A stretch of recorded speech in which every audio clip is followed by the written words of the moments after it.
Hello, everyone. Welcome to our talk, Understanding the Insecurity of Cross-Site Face Verification Systems in Mobile Apps, a System Perspective. I'm Zhang Xiaohan from Fudan University, and this is a joint work by Fudan University and Johns Hopkins University.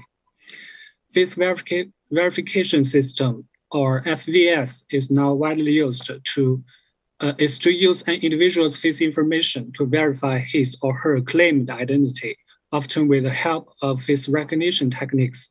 A similar yet different concept here is face identification, which identifies a person from a database of known faces. That is, face identification is one-to-many face matching, while face verification is one-to-one face matching. FVS is now widely used in mobile apps because it's easy to use and user-friendly and has good performance. And this paper will study FVS. There are two basic stages for each face verification in the FVS, face collection and face matching. Face collection is to use a camera to collect the user's face data, including images and videos. Face matching is to check whether the collected face data can be matched with a previously enrolled reference face. Based on the split between face collection and face matching, FVS can be classified into three types: local FVS, remote FVS, and cross-site FVS. In a local FVS, both the face collection and face matching take place at the user side. For example, Face ID on iOS or other counterparts on Android devices. In a remote FVS, both face collection and face matching take place at the server side. For example, some FVS agents at border gates. And the third type is called cross-site FVS or XFVS, which collects face data at user side and verifies the identity at server side. And FVS is now mostly used in mobile apps and is the research target of this work. We study XFVS security, but as we all know, mobile devices cannot be trusted, as attackers can root, hook, or even use customized hardware to break the integrity of XFVS code and data. So our main idea here is to study the security of XFVS from a system perspective, which focuses on the security of the cross-site protocol instead of AI perspective work, which focuses on the security of AI models. We believe in the mobile apps, the XFVS protocol itself has become the shortest plank of the wooden barrier. The first step is to find XFVS apps. Our key observation is that the semantics of face and verification should be closely present in the apps. So we propose a lightweight static analysis method. The result is that we can find more than 2,000 XFVS apps in popular Android app markets, which is about 5%. And we can also get some other interesting findings. For example, we find that XFVS is widely used in popular and sensitive apps. These apps have an average of 38 million downloads, mainly from finance, social, and communication categories. Another finding is that most XFVS is from top SDKs. About 95% of them use at least one of the top 14 SDKs. After that, we summarize a generic workflow of XFVS by a thorough analysis on documents and code of top SDKs. Overall, there are 4 steps. The first step is initialization, which collects local runtime environment information and asks for configurations. The second step is face collection, which collects the user's face from the camera. The third step is liveness detection, which makes sure that there's a real person in front of the camera.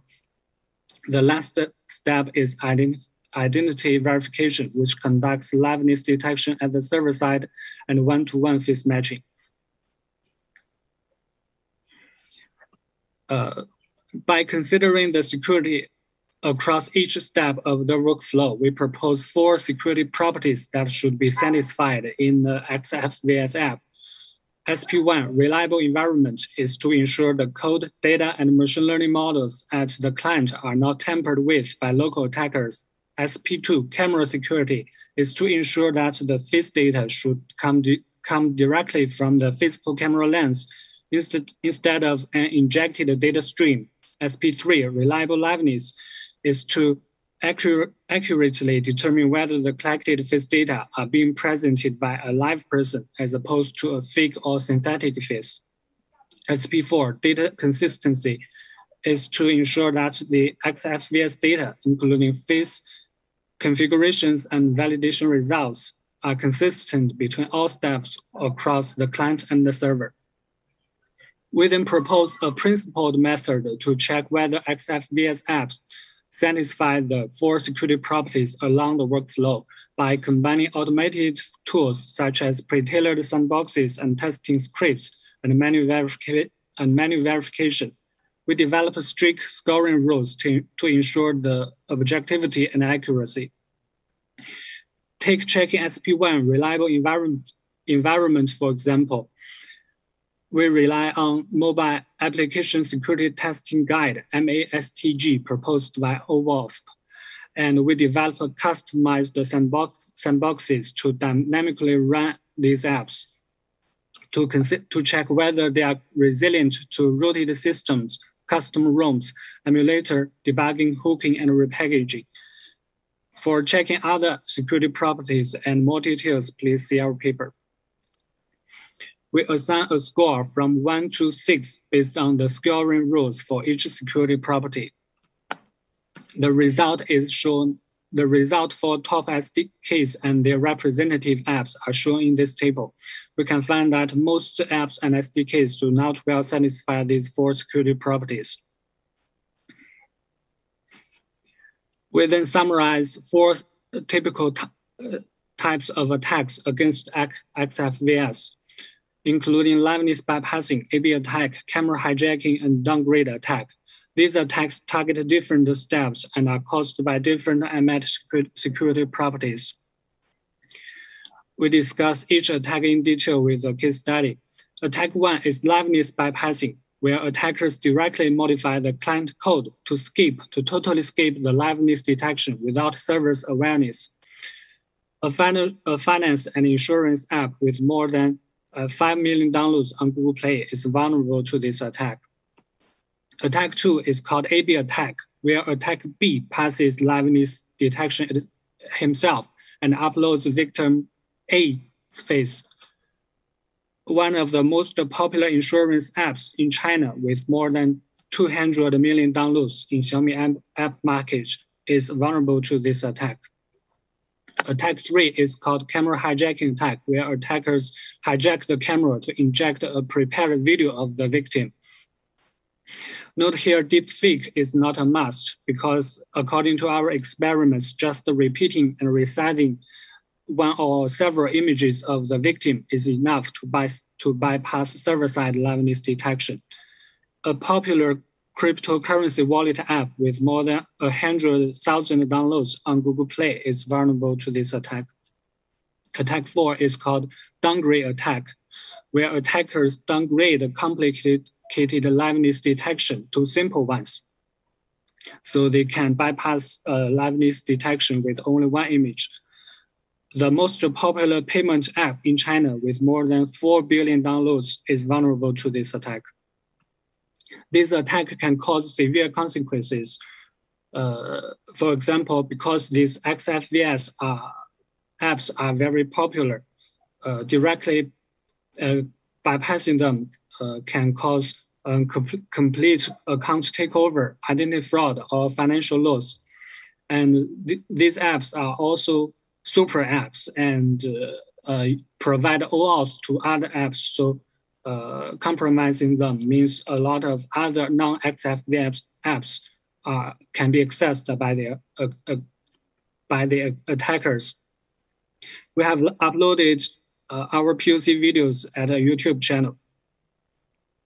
We responsibly report all the vulnerabilities to all SDKs and to CNVD, the NVD counterpart in China, and all vendors, and get 14 CNVD IDs, and one ID is awarded the most valuable vulnerability.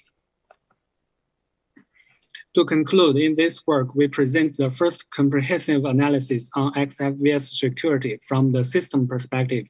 We propose XFVSChecker, a semi-automated framework for analyzing the security of XFVS by inspecting 4 security properties. We conduct a security evaluation on real-world apps and find 4 typical attacks. And we responsibly report them to related vendors. And that's all. Thank you. Please feel free to ask any questions.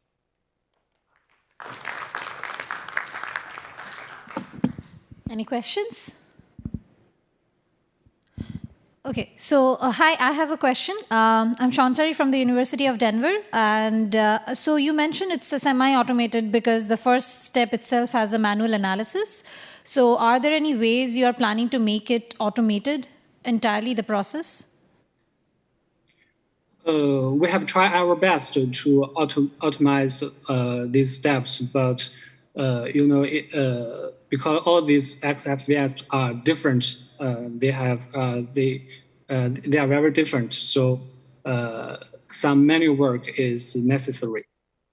That's really great, and also that you have reported it and they have fixed it. So that's a really good work. So thank you again. Thank you.